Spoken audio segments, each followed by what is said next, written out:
hebat hari ini, mungkin hari ini kita mampu buat blog, tetapi pada akhirnya nanti kita memerlukan satu insentif juga yang lain selain daripada insentif, ataupun padang pertarungan yang lebih hebat lagi, yang lebih meluas lagi untuk kita menjadi hebat dan juga dapat angkat diri kita ke peringkat global. Bagaimana pandangan Chris? Saya rasa peluang itu sentiasa ada. Yang anak muda ni, peluang ni sentiasa ada di mana-mana sahaja. Cuma anak muda ni perlu, bagi saya sendiri, saya rasa anak muda ni, dia tahu benda ni, dia tahu sedikit saja. Dia rasa cukup untuk dia, dan dia tahu benda-benda ni. Anak muda hari ni, dia tahu semua, tapi pengetahuan dia hanya permukaan saja. Dia tidak mendalami. So saya rasa mungkin saya perlu sentuh sedikit tentang sistem pendidikan hari ini, dan sistem pendidikan hari ini hanya menggalakkan mereka untuk dapatkan good result sahaja.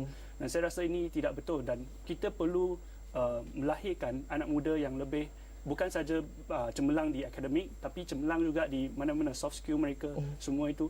Jadi mereka boleh mendalami sesuatu yang mereka minati dengan secara dalam. Kalaulah kita lihat anak Malaysia, kalau dia main internet, ibu bapa akan marah 24 jam main internet. Mana tahu satu hari dia boleh jadi, dia boleh cipta benda macam Facebook, kan? So kita perlu faham apa yang mereka buat, apa yang mereka nak, apa yang mereka minati, dan kita mengasuh mereka dari segi itu. Kalau daripada peringkat mikro, macam Chris katakan tadi, kita sering berhadapan dengan perkara-perkara yang penentangan yang mungkin mengatakan bermain komputer itu satu perkara yang negatif, atau mencipta sesuatu yang di luar daripada kotak pemikiran yang biasa itu, sesuatu yang sukar untuk diterima. Jadi bagaimana kalau kita sendiri mengatakan bahawa yang di luar kotak inilah yang diperlukan sekarang, yang di luar yang idea-idea yang bernas inilah yang perlu disambut dan diraikan bersama oleh mereka yang lebih senior contohnya. Jadi bagaimana kita dapat merapatkan jurang itu pada jurang senior? Ya, saya rasa bagi saya senior perlu mengambil langkah yang pertama dahulu. Kita tak boleh tunggu anak muda untuk datang kepada kami, kepada senior. Senior perlu turun untuk bertemu dengan anak muda. Sebab anak muda ni, dia kalau you tak datang, dia tak peduli kamu. Dan kita boleh gerak sendiri juga sebenarnya. Ya. Senior perlu turun. Ya, saya ambil contoh isu senior junior ni. Sebagai contoh, satu masa dahulu ada seorang ketua bahagian parti politik mengadu. Dia kata pemimpin belia di tempat dia berada ni agak sukar didekati. Dan saya kata tuan baru jadi ketua bahagian 2 bulan dan pengurusi belia itu dah 2 tahun. Siapa patut jumpa siapa? Dia kata, saya orang tua, saya pemimpin di sini, patut orang muda jumpa saya. Jadi pada saya apa yang berlaku ialah pertembungan pemikiran. Pemikiran yang secocok untuk membina ke depan. Contohnya saya ambil contoh isu Cikgu Syidah from Parit. Ya. Setengah orang mengatakan Cikgu Syidah ni seorang yang di luar etika, seorang guruan, bukan wanita yang kata orang matang dan sebagainya. Tapi dalam masa yang sama, ada orang muda, ada yang melihatnya, media melihat Cikgu Syidah seorang tokoh yang berani membuat satu ekspresi dikenali seluruh dunia. Kalau dari segi hanya dengan YouTube saja. Hanya menggunakan YouTube. Duduk di rumah, pinjam songkok adik dia dan orang kenal. Dari segi kejayaannya di situ. Aizat contohnya. Ya, dia kalah dalam AF tapi berjaya dengan cara dia sendiri. Jadi dia terletak di mana anda melihat sesuatu perkara. Sudut mana anda berada, kalau positif maka positif. Kalau isu Cikgu Syidah dilihat dari segi negatif, maka negatif. Tapi bagaimana dengan kreativiti yang beliau miliki, bakat yang beliau ada? Ini yang paling penting. Kita nak lihat dari sisi mana sebenarnya. Ini yang kita lihat, Fitri, transformasi yang sebenarnya. Bila disebut tentang pemimpin, ini yang sebenarnya harus dilihat oleh semua pemimpin. Hari ini you jangan pandang orang muda ni perlu hormat pada pemimpin di atas. Dan sebenarnya hari ini anak-anak muda yang di padang bola tu menanti-nantikan kehadiran pemimpin-pemimpin yang lain bersama-sama sepak bola di padang. Ini yang sebenarnya yang nak kita sama-sama rasai, dan jangan bila berlaku sesuatu you salahkan pada orang muda. Jadi kita lihat di mana sebenarnya kesilapan berlaku dan sama-sama kita pandang. Jangan berlaku aja kesilapan, berlaku aja di mana pula. Kalau kita sebut, kalau kata-kata salah orang muda, you akan salahkan kepada beliau. Jadi bagaimana kita yang berada di atas dapat bersama-sama dengan orang muda, duduk sama-sama, minum kopi bersama dan berada di tempat yang chatting di Facebook pun satu saluran yang paling mudah sekali untuk engage dengan anak muda, dan tidak mustahil kalau Perdana Menteri mampu menggunakan Facebook, menggunakan Twitter dan sebagainya, tidak ada masalah untuk pemimpin pilihan untuk menggunakannya juga.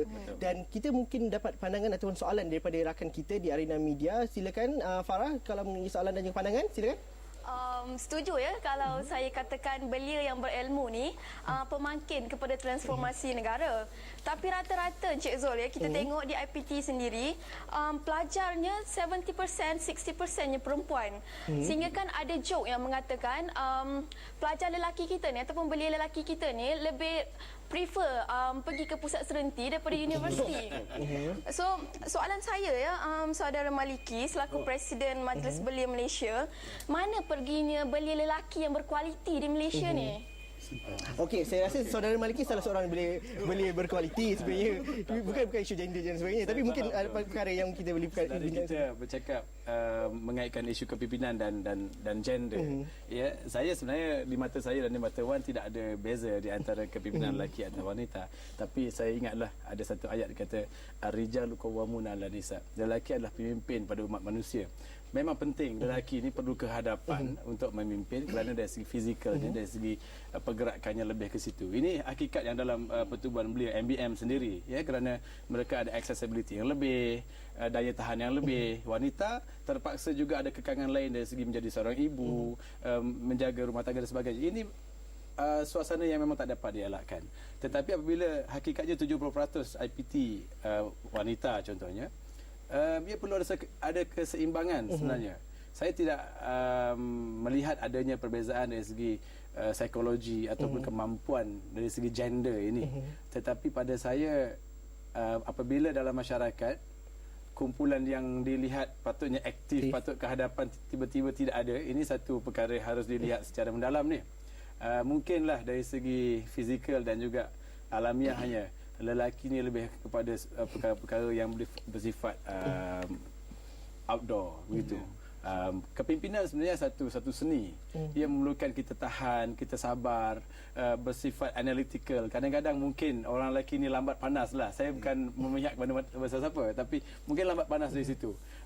Saya melihat ia satu pencarian dan kita insaf lah perkara ini. Kita perlu lihat sama-sama. Tapi di sebalik apa kehebatan orang lelaki pun di sisinya pasti ada seorang wanita. Dan saya percaya kedua-duanya sama hebat, sama beri. Dan kalau sekiranya peluang itu dibuka secara luasnya, tidak ada timbul isu gender, tidak ada isu siapa yang lebih hebat, lelaki dan wanita. Dan kalau lihat pencapaiannya setaraf dan juga seiring, dan itu yang kita nampak pada hari ini.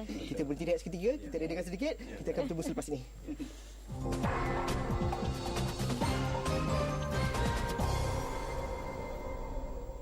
Isnin hingga Kamis. Agenda Awani secara langsung bersama Suhaimi Sulaiman, bagaimana untuk meningkatkan nilai kearah negara berpendapatan tinggi. Muhammad Zulfitri Yusof. Anugerah yang menjadi platform untuk mengiktiraf ahli akademik di negara kita. Lintas langsung bersama wartawan. Untuk Pilihan Raya Umum Singapura, Tokoh-tokoh yang dikemukakan itu memang berwibawa. Diteliti pemimpin, pakar dan ilmuwan dari pelbagai aspek. Agenda Awani, 8.15 malam di Astro Awani. Berita segenap dimensi. Buat jam ni. Mesti ada orang cari kita kan? Macam mana rumah dia dekat sini?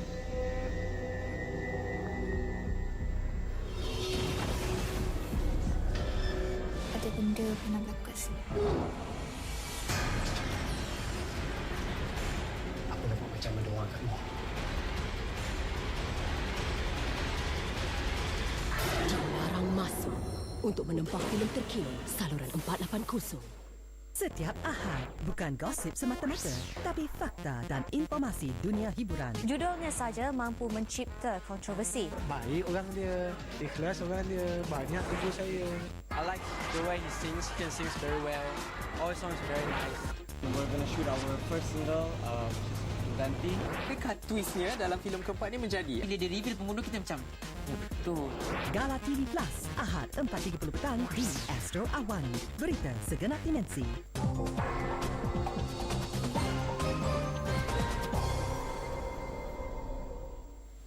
Okey, bertemu lagi kita dalam rancangan Meja Bulat. Kita masih bercerita mengenai bagaimana belia mampu menjadi pemangkin transformasi negara, dan itu yang telah dilakukan pada perbincangan kita pada hari ini. Dan 3 blok dah kita.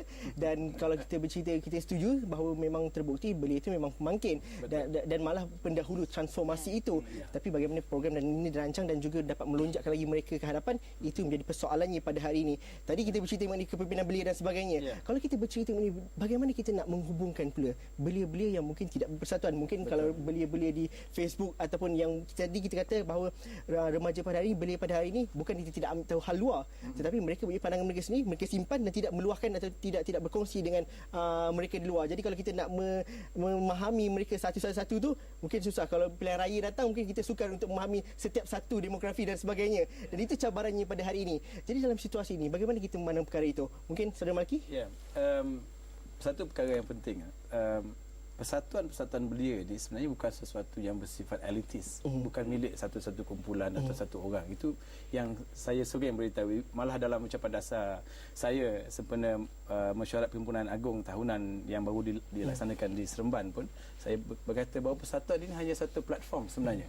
Sebab itu Akta Belia meletakkan bahawa satu-satu pemimpin tidak boleh memegang jawatan yang sama lebih daripada 2 penggal. Ini menunjukkan bahawa dalam sistem pembangunan belia kita memang cukup dinamik. Kita memberi peluang kepada ramai orang untuk memegang jawatan, berlatih dan sebagainya. Jadi dalam hal ini, dalam aspek membangunkan belia, pejuang-pejuang belia macam kami tidak melihat kita hanya perlu memberi fokus kepada belia-belia yang dalam keahlian kami. Kita bercakap tentang 12.6 juta seluruh negara yang berumur 15 hingga 40 tahun. Jadi tanggungjawab kita, obligasi sosial kita juga kepada mereka yang tidak berpersatuan. Kita tidak boleh katakan mereka yang tidak berpersatuan itu lemah, kuno, bodoh, tidak berilmu, tak bertamadun. Itu salah. Kerana apa? Mereka ada peranan masing-masing. Cuma persatuan belia ini adalah satu yang kita panggil sebagai platform. Ia boleh dipanggil sebagai incubator. Incubator ni kalau telur ni kita nak cepatkan dia mengeram dengan cara yang baik, kita masukkan dalam incubator. Anak yang lahir tak cukup bulan letak dalam incubator supaya dia sihat dengan cara biasa. Inilah dia persatuan sebenarnya. Peranan kita supaya kita ada tempat untuk kita membantu rakan-rakan di hadapan sana sebagai satu platform. Dalam masa yang sama, persatuan belia juga sebagai satu public opinion. Kerajaan boleh melihat persatuan-persatuan belia, contohnya MBM dan badan gabungan ini sebagai satu termometer. 8,000 persatuan yang berdaftar ini adalah termometer. Sejuk ke, panas ke, sederhana ke. Jadi pandangan-pandangan persatuan belia dan pemimpinnya boleh diambil kira. Ini juga menyuarakan pandangan rakyat. Jadi sebab itulah rakyat, kawan-kawan kita belia yang tidak berpersatuan pun jangan melihat bahawa persatuan belia ini sebagai suatu rumah yang temboknya tinggi yang tak boleh dimasuki. Itu yang paling penting. Dalam skop yang lebih luas, mungkin hari ini belia juga mengatakan bahawa selain daripada masuk persatuan, kita mahukan partisipasi kita di lebih inovasi demokrasi itu perlu diadakan. Betul. Kan kita mahukan, kalau dicontoh di USM satu langkah telah diadakan parlimen mahasiswa itu. Malah ada idea juga mengatakan bahawa perlunya ada golongan belia sebagai senator di Dewan Negara dan sebagainya. Perkara-perkara itu ataupun idea-idea seperti itu juga perlu mendapatkan tempat dan juga menunjukkan kesungguhan bahawa kita benar-benar meraihkan dan juga mengiktiraf peranan belia itu di sini. Jadi bagaimana situasi itu kita dapat lihat, dan pelaksanaan, selain daripada pelaksanaan, bagaimana kita memandang idea itu dapat diterjemahkan dan peluang itu dapat digunakan dengan sebaik mungkin. Bagaimana? Saya sebenarnya nak beri peluang kawan-kawan untuk menjawab. Tapi pada saya, sebenarnya manifestasi ke arah ini bukan pada tahun ini saja. Walaupun Datuk Saiful kata 2011 adalah tahun untuk mendengar pandangan belia. Sebenarnya kehendak desakan untuk melihat suara belia dibawa pada semua peringkat dah lebih 20 tahun dah sebenarnya. Lama daripada apa yang berlaku hari ini. Dan desakan-desakan itu kalau tak dikawal, seumpama air yang turun dari atas gunung, kalau kita empang-empang dia akan pecah dan banjir, malapetaka akan berlaku. Jadi inilah dia, perlu diambil kira semua pandangan ini supaya air itu masuk ke dalam setiap tasik dengan cantik, masuk ke dalam sungai, dapat diminum airnya dengan baik. Sebab itulah saya melihat memang sampai masanya untuk perkara-perkara yang saudara Zul nyatakan tadi diambil kira. Fitri, Chris, bagaimana? Saya rasa dari segi kerajaan sudah bagus. Saya lihat ada kerajaan Persekutuan ada buat Hari Belia Negara dan kerajaan negeri Selangor juga ada buat Jelajah Belia Negeri Selangor. Dari segi itu mereka telah mencuba untuk approach anak muda. Dari segi NGO juga kita ada tubuhkan, saya nampak ada banyak platform untuk anak muda untuk menyuarakan pendapat mereka. Contoh kumpulan saya, kumpulan anak muda independen. Kita mahu anak muda yang independen di mana mereka bila ada isu semasa, mereka datang berdiskusi dan lihat apa yang betul, diskusi dan lihat apa yang betul dan salah, dan mereka boleh membuat keputusan. Itu yang kita nak, mereka berdiskusi, berfikir, mempunyai anak muda yang mempunyai fikiran yang terbuka dan kritikal. Itu yang kita nak. So jadi mereka boleh membuat keputusan seperti pilihan rakyat umum. Mereka boleh membuat keputusan yang betul apabila sama ada ini atau apa yang betul. Dan satu perkara lain, satu perkara yang cukup kritikal dan juga satu perkara yang cukup penting untuk dilihat pada hari ini ialah anak muda mampu membuat keputusan sendiri dengan